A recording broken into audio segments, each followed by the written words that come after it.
Bueno, vamos con el problema 3 de Madrid 2012 o 2014, a ver, 2012, sí.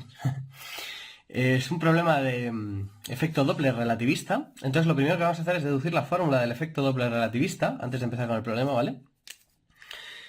Porque es un poco diferente a la del efecto Doppler normal y bueno, pues supongo que puede ser interesante de deducir. Lo primero que tenemos que saber son las transformaciones de Lorentz, que deducirlas, especialmente la del tiempo, es muy difícil, la de la posición no es muy difícil de deducir.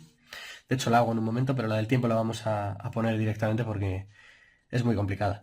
En realidad la transformación de Lorentz de la posición no es muy difícil. Tú lo que tienes que deducir, lo que tienes que decir es que quieres una transformación de la posición que sea lineal para que pueda reducirse a las transformaciones de Galileo cuando estemos trabajando con casos de velocidades bajas, ¿no? Entonces se propone, pues, gamma x más eta t, o sea, que la coordenada que observa el observador en movimiento en el sistema en movimiento S', depende tanto de la posición como del tiempo que se pueden medir en el sistema que no está en movimiento S.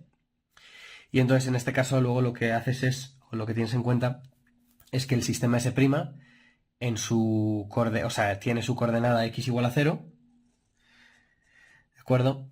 Para y la posición x igual a 0 que se ve en el sistema S', en el sistema S se ve como u por t, ¿vale? O sea, la posición que vamos a ver en el sistema va a ser u por t, porque el sistema S' se va a ir moviendo a esa velocidad u con respecto del sistema S. Entonces aquí vamos a tener gamma u por t más eta t.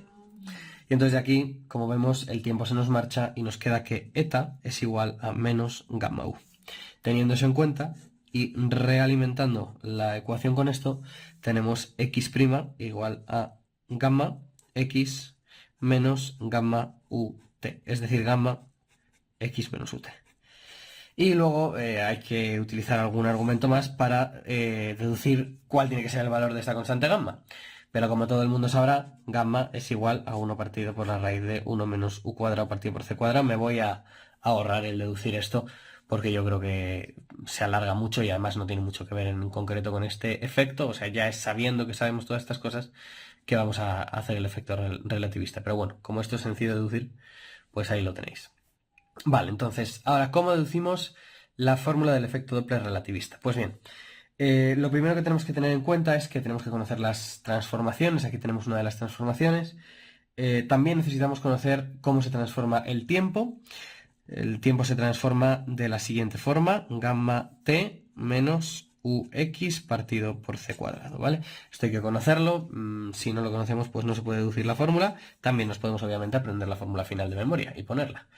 Digo yo que no habrá ningún problema.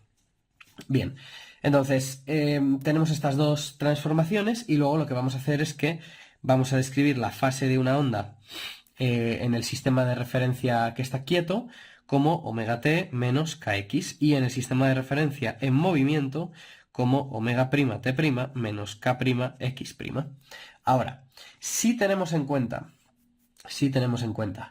eh, que que en la fase tiene que ser un invariante, porque está hablando del mismo fenómeno físico, es decir, está hablando de la misma onda. Esto quiere decir que estas dos fases medidas en el sistema de referencia que las midamos tienen que ser exactamente iguales. Por lo tanto, omega t menos kx tiene que ser igual a omega prima t prima menos k prima x prima, porque están representando la misma onda y en relatividad especial si describimos el mismo objeto, pues, o sea, si algo describe el mismo objeto, ese algo debe ser invariante en todos los sistemas de referencia. Bien, ahora vamos a introducir las transformaciones de Lorentz en esta expresión y vamos a llegar a omega t menos kx es igual a omega prima gamma t menos ux partido por c cuadrado menos k prima, vamos a sustituir gamma x menos ut. Perfecto. Como vemos, para que se cumpla esta ecuación que tiene t's y tiene x's, pues lo que tiene que cumplirse es que las t's y las x's por separado sean iguales, ¿no? Lo que hay en la izquierda y la derecha tiene que ser igual. En este caso me interesa saber para el efecto Doppler el cambio que hay en en la frecuencia. Por lo tanto, solamente me voy a quedar con los tiempos, que son los que tienen la frecuencia. Omega t va a ser igual a omega prima gamma t. Y por aquí tendremos menos k prima gamma ut. Bueno, menos y menos es más, ¿no? Así que más k prima gamma ut. Bien, finalmente tenemos que recordar que omega y k se relacionan para dar c. Omega entre k es igual a c. Por lo tanto, k es igual a omega entre c. Así que aquí podemos sustituir esto por omega prima entre c. Perfecto. Sacamos factor común. Bueno, vemos que los tiempos se me marchan, están en todas partes, y sacamos factor común omega prima del otro lado. Omega prima, y tenemos gamma, bueno, también podemos sacar la gamma, ¿no? Gamma omega prima, y aquí me va a quedar 1 más, he sacado la gamma, he sacado esto, u partido por c, ¿no? U partido por c. Perfecto, ya casi lo tenemos. Ahora hay que recordar que gamma la habíamos escrito aquí, 1 menos u cuadrado partido por c cuadrado. También se puede escribir como esto es a menos b, no, o sea, esto es a cuadrado menos b a cuadrado, ¿no? O sea, sería raíz de 1 más u partido por c, 1 menos u partido por c. No sé si estáis de acuerdo conmigo en que lo podemos escribir así. Pues ahora, teniendo en cuenta que la gamma la podemos escribir así, me va a quedar 1 más u entre c dividido entre la raíz de 1 más u entre c y 1 menos u entre c. Si metemos esto dentro de una raíz va a entrar al cuadrado. Vamos a ponerlo por aquí arriba. Me va a quedar omega es igual a omega prima. Y arriba vamos a tener la raíz de 1 más u partido por c al cuadrado. Y aquí abajo vamos a tener la raíz de 1 más u partido por c y 1 menos u partido por c. Se me van a marchar una de estas con una de estas. Y vamos a tener que omega es igual a omega prima. Raíz todo, ¿no? Raíz todo de 1 más u partido por c, 1 menos u partido por c. Perfecto, esta es la fórmula relativista, esta es la prima. Esta es la fórmula relativista del efecto Doppler. Lo que me indica esta fórmula es que la frecuencia, bueno, si queremos, aquí podemos decir que lo que se está moviendo es el emisor de la onda. Por lo tanto, esta sería la frecuencia emitida y esta sería la frecuencia observada. Y esta sería la frecuencia emitida. ¿Vale? En este caso, en el caso de que se mueve el emisor, ¿no? El emisor de la onda. Vale, entonces, S' es el sistema de referencia en el que está el emisor de la onda. Entonces, la frecuencia observada es igual a la frecuencia emitida por esta raíz, 1 más u partido por c dividido por 1 menos u partido por c. Si en vez de decir que el que se mueve es el emisor, decimos que el que se mueve es el observador, pues entonces las frecuencias van exactamente al revés, es decir, esta es la frecuencia que emite y esta es la frecuencia que observa. Y entonces para sacar la frecuencia observada tenemos que pasar esa raíz al otro lado, es decir, que cambia. Lo que va arriba va abajo y lo que va abajo va arriba. Es decir, me va a quedar frecuencia emitida por raíz de 1 menos u partido por c y 1 más u partido por c. Esto es lo que uno puede aprenderse de memoria, ¿no? Básicamente, que si se mueve el observador, lo que tenemos es el menos arriba y el más abajo, y si se mueve el emisor, lo que tenemos es el más arriba y el menos abajo. Esta es la fórmula relativista del efecto Doppler. Como veis, dependiendo del esto, pero no cambia mucho la historia, la idea es similar. Bueno, esto es denso, más o menos denso, o sea que, como ya digo, se puede uno aprender la fórmula y Santas Pascuas. Ahora vamos a resolver el problema. En realidad este problema es bastante sencillo, por eso he aprovechado y he dedicado tanto tiempo a hacer esto, aprovechando que el problema es sencillito. Empezamos con el problema ahora sí.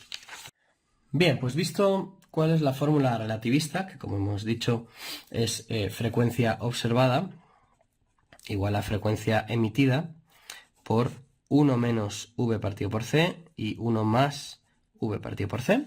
Esta era la fórmula que hemos dicho de efecto Doppler relativista. Sea cual sea, como vemos en el caso de la luz, es irrelevante que se mueva el emisor o que se mueva el observador. Al final, la frecuencia observada o la frecuencia cambiada por el efecto Doppler va a ser igual a la frecuencia emitida por este factor. Y en el caso A, lo que tenemos es un espejo. El espejo hace tanto de emisor como de observador, porque por una parte va a recibir las ondas, entonces es observador, y por otra parte va a reflectarlas y las va a devolver, es decir, también es un emisor. Por lo tanto, esto se va a aplicar dos veces, esto se va a aplicar encadenado. En un primer lugar va a haber un efecto Doppler por la observación y luego va a haber un efecto Doppler por la emisión. Por lo tanto, en este caso, la frecuencia que vamos a medir va a ser igual a la frecuencia inicial. Como se va a aplicar esto dos veces, ¿no? Será la frecuencia inicial por esto al cuadrado. Es decir, 1 menos Vc partido por 1 más Vc. Perfecto, esta es la fórmula relativista que nos va a quedar para el espejo. Mucho cuidado. El espejo, si el espejo se mueve, es tanto un emisor como un receptor a la vez. Se aplica dos veces, ¿vale? En realidad, claro, como la luz tiene que recorrer el espacio dos veces, pues en realidad es como que se le aplica dos veces. Bien, y luego nos piden tanto calcularlo en el límite relativista como en el no relativista. Entonces ahora para calcular el límite no relativista, lo que tenemos que hacer es, tenemos la función 1 menos x partido por 1 más x y la queremos desarrollar en serie de Taylor. Pues lo primero es evaluarla en 0 y evaluar en 0 da 1, pues es 1 entre 1. Y la siguiente que tenemos que hacer es derivarla y evaluar la derivada en 0 y luego multiplicarlo por x. Entonces vamos a evaluarla, vamos a derivarla, lo primero, su derivada va a ser derivada de lo de arriba, menos 1 por lo de abajo sin derivar, menos derivada de lo de abajo, 1 por lo de arriba sin derivar, dividido por lo de abajo al cuadrado. Bien, para no operar mucho, directamente lo vamos a evaluar en 0, que es lo que nos interesa. Entonces al evaluarlo en 0 esto se marcha, esto se marcha, esto se marcha, va a quedar menos 1 por 1 menos 1, menos 1 por 1 menos 1, así que van a ser menos 2. Y abajo, como va a ser 1, pues menos 2 entre 1, menos 2. Va a quedar menos 2x. Como hemos dicho que x era v entre c, pues básicamente lo que vamos a tener es que la frecuencia va a ser igual a la frecuencia inicial por 1 menos 2 veces v entre c. Este es el caso no relativista del movimiento del espejo. Como veis, no es muy complicado aplicando la aproximación en serie de Taylor. Si nos acordamos de cómo era, no es muy complicado de sabérsela. De hecho, es útil saberla, yo creo, para la OPO porque hay algunos problemas en las que puede ayudarnos a aplicarlo, especialmente cosas de muelles y cosas así. Bien. Siguiente. Me dicen que la fuente láser es la que se aleja. Realmente, como he dicho antes, da igual que se mueva el observador o el emisor, sino lo que importa es la velocidad relativa. Así que el cambio va a ser, básicamente, S. O sea, la frecuencia que vamos a observar va a ser omega 0 por la raíz de 1 menos v partido por c, 1 más v partido por c. Es irrelevante que se mueva el emisor o que se mueva el observador a efectos de la luz. Bien, y este es el caso relativista, y el caso no relativista pues será la aproximación de nuevo en serie de Taylor, que va a ser 1, y luego vamos a tener que, nos va a tocar, qué remedio, derivar ese bicho que tenemos ahí. Lo primero va a ser menos 1/2, que es la raíz, y luego lo vamos a derivar como elevado con esto, perdón, con esto, x y x elevado a menos 1/2. Ah, no, y esto es más 1/2 en este caso, elevado a menos 1/2, y luego multiplicado por la derivada de lo de dentro. La derivada de lo de dentro es el mismo cociente que antes, y como es el mismo cociente que antes, va a valer menos 2, ¿vale? Por ahorrarnos cálculos. Esto va a valer 1, entonces 1/2 por 1 por menos 2, menos 1. Así que esto va a quedar menos x, o lo que es lo mismo, menos v entre c. Ya por ir un poco rápido, aunque con la serie de Taylor, si os preocupa mucho, pues ir paso a paso, pero no requiere mucho misterio, simplemente derivarlo. Claro, es que como la derivada de lo de dentro, que es esto, es exactamente la misma derivada que hemos hecho aquí, pues yo ya sé que va a dar menos 2, ¿vale? Bien, y por último, en el apartado C lo que se mueve es el espectroscopio, pero, como hemos dicho, en el caso de la luz da igual que lo que se mueva sea el observador que el emisor, que al final el factor es exactamente igual. Entonces, la única diferencia es que se aleje o que se acerque. Eso sí, ¿no? Lo que importa es la velocidad relativa, que se aleje o que se acerque. Entonces, en este caso va a ser exactamente lo mismo. Como se aleja, va a ser exactamente igual, ¿no? Voy a poner igual que en apartado B, ¿no? Igual que en B. Como ya digo, sería otra cosa si se estuviera acercando en vez de alejando.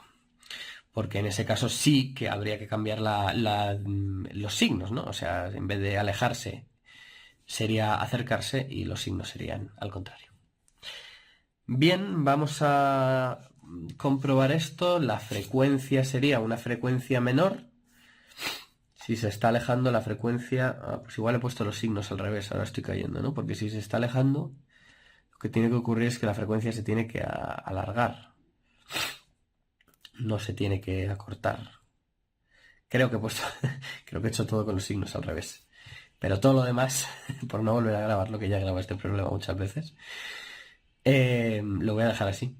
Pero tened en cuenta que creo que he puesto los signos al revés. Darle una vuelta y si creéis que es verdad, pues ir con, ir con vuestro criterio. Yo creo que sí, ¿no? Yo creo que en el examen lo pondría exactamente al revés, porque para mí, que cuando algo se aleja, lo que tiene que hacer es que su frecuencia tiene que aumentar.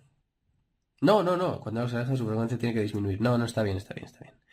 Madre mía, ya no sé ni lo que digo. He grabado este problema como 4 veces y me estoy volviendo loco. Pero efectivamente, cuando algo se aleja, la frecuencia tiene que disminuir porque te llega cada menos tiempo. Sí, eso tiene sentido. Vale, no he dicho nada. Olvidemos todo lo anterior. Espero que os haya sido útil. Estos problemas de relatividad a veces son un poco rayantes de razonar. Y bueno, pues hay que confiar en los cálculos y dedicarle más tiempo a otros ejercicios también, eso es verdad, ¿no? O sea, es algo que los dominemos mucho. En realidad no ponen ejercicios muy difíciles en general de relatividad, pero bueno. Espero que os haya sido útil y nos vemos en la próxima. Hasta luego.